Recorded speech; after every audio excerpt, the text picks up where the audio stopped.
Paz, Senhor. Carol, tudo bem?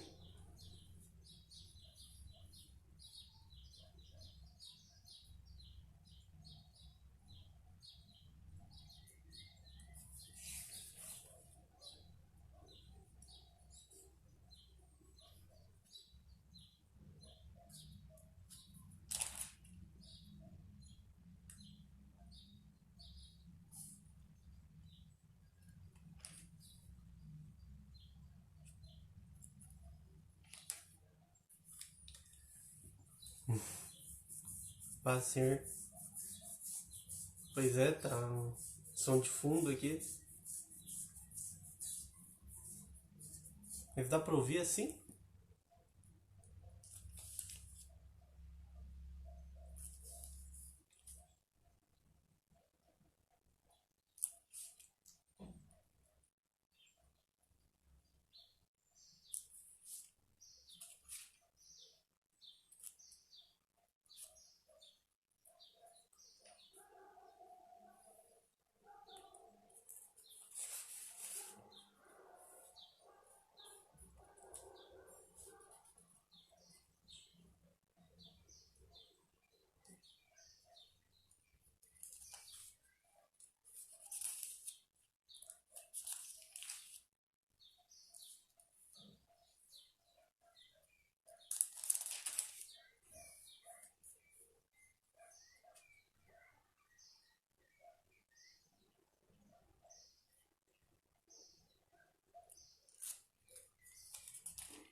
Paz, Senhor. Jéssica, tudo bem?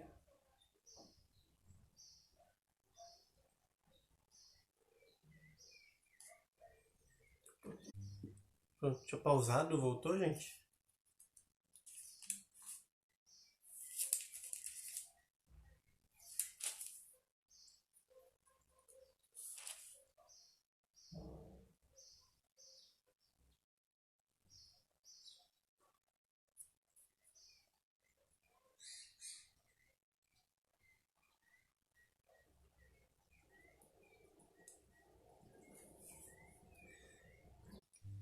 Bem, gente, vamos ler a palavrinha, tá lá em Atos. Vamos começar, daí se alguém entrar depois, que entre e vai ficar salvo também, tá?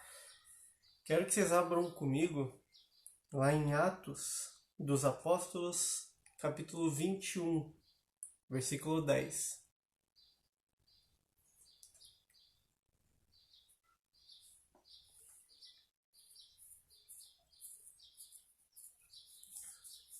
Atos dos Apóstolos 21, 10. É porque pra mim aqui apareceu que tinha pausado, tava girando aqui.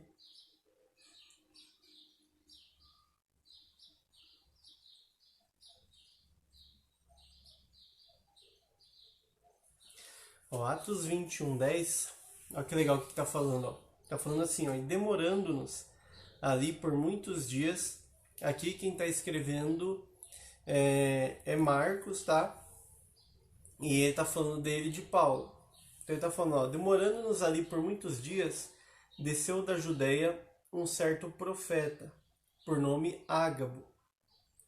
E vindo ter conosco, tomando o cinto de Paulo e amarrando as suas próprias mãos e pés, disse: Isto diz o Espírito Santo.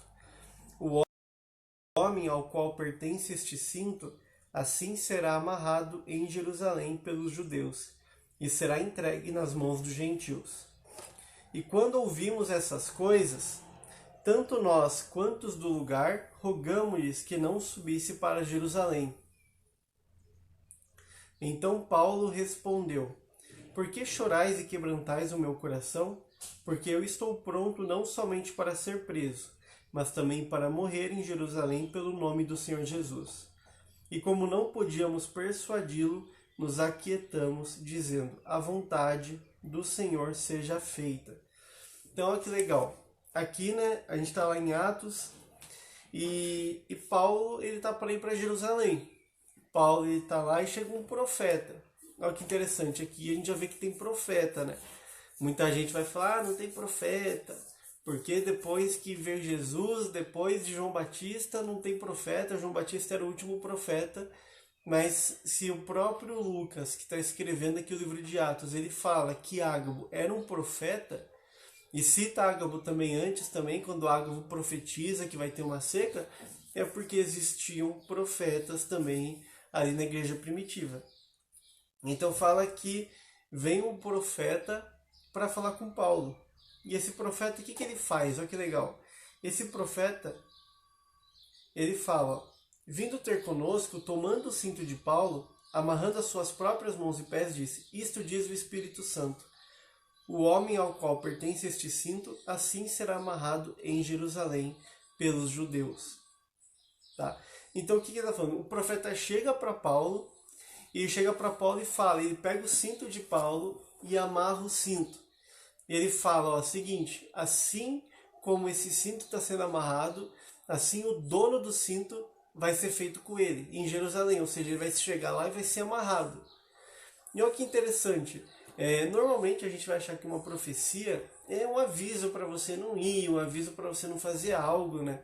Normalmente a pessoa, hoje em dia, a gente pensaria, nossa, mas peraí, o profeta está vindo e falando que se eu descer para Jerusalém, Paulo, eu vou ser amarrado e vou ser preso por eles. Mas é interessante o tamanho da rendição e da entrega de Paulo, é que o profeta fala isso, mas para Paulo não é no sentido de um aviso de ó, não vá. Para Paulo é no sentido de tá bom, tá avisado, mas eu já estou pronto para morrer, eu já estou pronto para ser preso, eu estou pronto para tudo. Ou seja, a profecia ela não veio como um aviso para Paulo, tipo, ó, Paulo, se tu for para lá, vai dar ruim e eles vão te prender. Porque para Paulo, o que Paulo fala? Paulo fala que não vive mais eu, mas Cristo vive nele. Então Paulo estava entregue ao propósito, Paulo estava entregue àquilo que Deus tinha, aos planos de Deus para ele. Paulo estava entregue, Paulo estava disposto a morrer para Cristo. É o que Paulo fala, para mim o morrer é lucro e o viver é Cristo. Ele fala, mas Paulo falava que ele vivia, que ele ainda se mantinha nessa carne, né? Por quê? Para que ele pudesse levar o evangelho, porque ele sabia que ainda tinha um propósito, que ainda tinha um plano. Mas ele fala que se ele pudesse, ele morreria, que se ele pudesse, ele já estaria com Jesus. Então o profeta chega e fala para Paulo, ó, você vai descer para Jerusalém e vai ser amarrado. E Paulo fala, por que vocês estão chorando? Por que vocês estão preocupados? Ele fala, eu estou pronto para morrer, eu estou pronto para ser preso, porque eu já sei o meu propósito. Paulo ele tinha bem definido o propósito dele, independente do caminho, independente das circunstâncias, independente das situações, ele estava disposto a passar por aquilo. Paulo tinha um foco, Paulo sabia aquilo que era para ele fazer. E será que no dia de hoje, muitas vezes nós estamos caminhando com Deus, nós estamos caminhando em direção ao objetivo, mas será que nós temos aquele objetivo, ele tão claro na nossa frente? A gente tem aquele objetivo para a nossa família, para a nossa vida, aquela busca de Deus tão clara, tão objetiva, a ponto de nós estarmos dispostos a passar por problemas, a passar por situações, já sabendo antecipadamente. Muitas vezes a gente vai falar de José, né? A gente fala, nossa, se José soubesse tudo o que aconteceria com ele, talvez ele não teria aceitado, porque José ele foi preso, apanhou dos irmãos, ele foi levado como escravo, ele foi para a casa de Potifar, depois ele ficou preso, anos preso. José, praticamente ele foi, acho que com 17 anos como escravo, e ele só foi levantado governador quando ele tinha 35 anos, entre 35 e 40 anos, ou seja, José passou por um processo de 17, quase 20 anos praticamente, de processo até ele se tornar governador. Não foi de um dia para o outro, ou não foi nenhum, 2, 3 anos. Então José passou por um processo, e muitos falam, né, nossa, será que José ele teria aceitado esse processo se Deus tivesse avisado ele? E eu acredito que no caso José teria aceitado. Eu creio que José, a Bíblia está falando de um homem de Deus, a Bíblia está falando de José, um homem que ele estava vencendo tentações, um homem que mesmo na prisão, ele governava a prisão por causa da retidão, por causa da justiça dele. Então eu creio que assim como Paulo soube daquilo que estava por vir, daquilo que estava no caminho dele. Paulo não ia para Jerusalém e deu ruim lá, e ele falou, não, beleza, fui preso, fui espancado, mas não sabia disso, mas agora eu vou aguentar. Não, Paulo, ele tinha um objetivo tão forte no propósito dele, naquilo que ele tinha para fazer, na busca a Deus dele, que mesmo ele sabendo que ele iria ser preso, mesmo ele sabendo que ele iria apanhar, que ele ia passar por dificuldades, ele deu um passo à frente e ele foi. Então, será que no dia de hoje a gente tem enfrentado situações que mesmo a gente sabendo anteriormente, a gente tem essa disposição de enfrentar situações, de enfrentar os problemas, de nos posicionar, seja no trabalho, em casa, com os amigos, com a família, de realmente dar esse passo. Mesmo a gente sabendo, ó, posso enfrentar problemas lá na frente, eu posso ter problemas, eu posso perder o emprego se eu me posicionar, eu posso perder um familiar, perder o contato de um amigo se eu me posicionar, mas você sabe que você tem um foco, que você tem um alvo bem definido, você sabe que você está caminhando para um objetivo. Então esse é o chamado de Deus para o dia de hoje, para a gente meditar, para a gente refletir. Será que tem situações que a gente tem deixado Deus em segundo plano, os princípios de Deus em segundo plano? Porque, gente, você vai pegar hoje um espírita, um bandista, um satanista, mesmo uma pessoa da nova era que é mais ecumênica, a pessoa, quando você vai conversar com ela está falando do Deus dela, ela está falando dos princípios dela. E se você fala algo contrário, ela fala, não, isso não é verdade. A verdade é essa. Ela fala a verdade dela e ela fala, não, isso daqui que você está falando não é verdade, isso daqui é verdade. Ela expõe a verdade dela e muitas vezes ela não aceita viver o que outras pessoas querem. Mas muitas vezes nós, como cristãos, em favor de uma boa convivência, a gente acaba vivendo aquilo que os outros querem de nós, em vez de realmente obedecer a Deus, em vez de realmente fazer esse caminho. Então, será que a gente tem feito esse caminho? Será que a gente tem se posicionado? Será que a gente tem olhado para situações e não deixado Deus em segundo plano, não vendido princípios, não vendido realmente momentos em que a gente deveria estar posicionado e caminhando, mesmo sabendo que a gente vai sofrer aflições? Ou será que nós estamos nos preservando? Jesus falou, né, no Evangelho, Jesus fala, aquele que quer ganhar a vida, perdê-la. Então aquele que quer ganhar vida tem que perder ela. E muitas vezes será que a gente não está passando por dificuldades? Ou muitas vezes nós estamos ainda com dificuldade para crescer em algumas áreas porque a gente está tentando preservar as nossas vidas em vez de perder. O mundo ensina a gente a preservar. O mundo ensina a gente, em todas as circunstâncias, a gente a sobreviver, a gente a preservar a nossa existência, preservar as nossas vidas. Mas o Evangelho, Jesus, ele vem com uma contracultura, ensinando a gente a perder as nossas vidas para a gente ganhar. Então, será que a gente tem tentado preservar nossas vidas de situações de dificuldade, situações de às vezes de ter um problema com um amigo, com um parente, porque a gente quer cumprir um princípio, porque a gente sabe a verdade, a gente não vai deixar a verdade de lado? Ou será que nós estamos preservando as nossas vidas e deixando Deus de lado nesse dia? Então é uma reflexão, não é uma reflexão muito boa para fazer, mas é algo necessário. Deus, ele está sempre em primeiro plano. Deus, ele fala desde o princípio, ele não gosta de idolatria. E muitas vezes quando a gente está preservando as nossas vidas é uma idolatria a nós mesmos, né? Hoje em dia tem um culto a si mesmo, é um culto do eu, né? Então hoje a gente não cultua mais outros deuses, a gente não cultua tantos ídolos, né? Tem pessoas que têm imagens, mas não é tão isso. Hoje a imagem maior é o eu, a imagem maior é o ego, a imagem maior, né? Eu acho muito forte, né? A gente pensa, óbvio que nós como cristãos, a gente precisa, por exemplo, hoje em dia utilizar Instagram, utilizar redes sociais.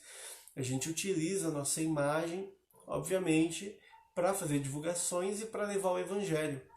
Mas eu quero que você pense, antigamente não existia nem selfie quando tinha aquela máquina de filme. E depois que teve a selfie, quanta coisa, gente, não piorou. Quanta coisa não mudou nas pessoas, no orgulho, na imoralidade. Pensa, antes as pessoas não tinham como mandar fotos nudes, fotos um para o outro, ou as pessoas ficarem se idolatrando muitas vezes em redes sociais ou em fotos. mas como que essa idolatria do eu, isso de querer preservar a sua vida, isso de querer realmente essa autoimagem gerou um ídolo muito maior hoje do que era Moloque, do que era Baal. É o ídolo do si mesmo, o ídolo do eu. E a gente tem que tomar muito cuidado com isso para no meio da nossa caminhada a gente permanecer sóbrio e a gente permanecer colocando o foco em Jesus e deixando Ele resplandecer através de nossas vidas. Amém, gente? Então, essa palavrinha de hoje é que foi mais uma cajadadinha do que uma palavrinha, né, motivacional, mas eu acho que é muito importante a gente pensar realmente o que nós temos colocado em primeiro lugar. Será que nós temos nos preservado ou temos colocado Deus em primeiro lugar nas situações? Tá? E a gente fazer igual Paulo, a gente confiar em Deus, a gente deixar Deus mandar. Até porque Paulo foi para Jerusalém e não morreu. Paulo foi para lá e ficou vivo. Paulo morreu depois em Roma. Então, o que será que a gente está fazendo? Será que a gente tem um foco? Será que a gente tem um objetivo firmado em Deus, naquilo que a gente vai alcançar? E a gente está disposto a passar por dificuldades e adversidades? Hoje em dia, muita gente está disposta a passar por muitas dificuldades por causa de dinheiro. Hoje em dia, tem muita gente disposta a passar muitas dificuldades para ter, tipo assim, algo fácil, para fazer atalhos, né? Então, o que será que a gente está disposto a fazer para realmente alcançar aquilo que Deus tem? Será que a gente está disposto a mesma coisa que a gente faria por dinheiro? Será que se alguém te fizesse uma proposta por dinheiro, você sabendo que você ia passar dificuldades, que você ia ter problemas, igual o Round 6 lá, você ia ter que quase morrer para ter dinheiro, você passaria. Mas será que para cumprir o propósito de Deus, para fazer a vontade dele, você estaria disposto a passar por isso também? Então é uma reflexão que para a gente fazer no dia de hoje do que a gente está fazendo, qual que é o nosso caminho, qual que é o nosso foco. Amém, gente? Vamos orar? Pai, em nome de Jesus, Pai, eu oro, Pai, para que cada pessoa que está aqui, Pai, a gente possa ter um foco bem definido, que nossos olhos estejam voltados somente para o Senhor, Pai. Nos ensina, Pai, a viver uma vida de renúncia, a viver uma vida, Pai, de entrega.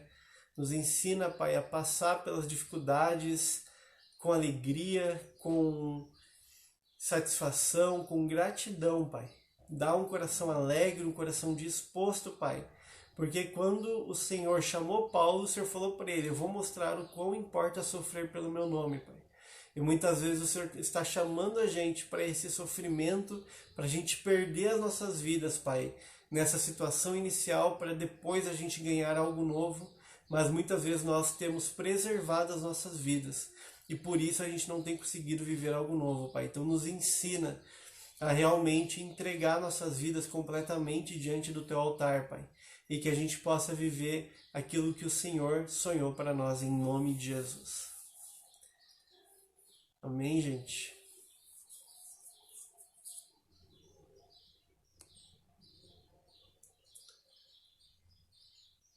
Em paz, Kel.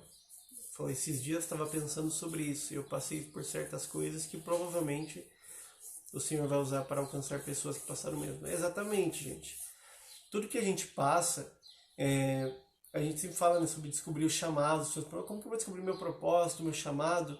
E normalmente vão ser coisas que a gente passou, coisas que a gente venceu na vida, situações que a gente passou e que a gente venceu. Mas a questão, né, Raquel, é justamente essa, é a gente conseguir vencer também essas situações.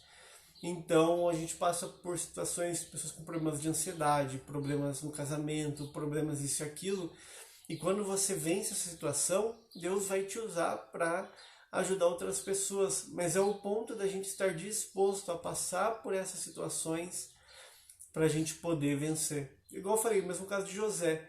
José só conseguiu governar o Egito porque ele governou a casa de Potifar e ele governou a prisão. Ou seja, ele soube governar. Deus fez ele passar por um local, casa de Potifar, um local de riqueza, era um homem importante. Então ele governava a casa de Potifar. Era escravo, mas ele governava ali. Ele governou na prisão, um lugar de escassez, um lugar de miséria. Ele governou ali para quando? Para quando chegou diante do governador de Egito, diante de Faraó, ele falou, ó, a terra vai passar por anos de prosperidade e anos de escassez. E o faraó fala, quem é melhor do que você, então, que tem o espírito dos deuses para governar do meu lado? Então ele já estava sendo preparado. Então tudo que a gente passa, a gente está sendo preparado, porque Deus tem um local de governo para nos colocar, Deus tem um local para colocar a gente. Mas se a gente não decidir passar por esses locais, vencer essas situações, isso vai demorar mais ainda. Amém? Então, gente, amém. Deus abençoe, que a gente possa realmente se entregar à vontade de Deus e cumprir esse chamado, cumprir esse propósito, esse caminho que Ele tem para nós. Amém, gente? Estou saindo então. Aí para quem vai voltar para do almoço, bom trabalho, ótima tarde, um ótimo final de dia e que seja um dia abençoado, um dia de prosperidade, um dia de alegria em nome de Jesus. Amém, gente? Tchau, tchau.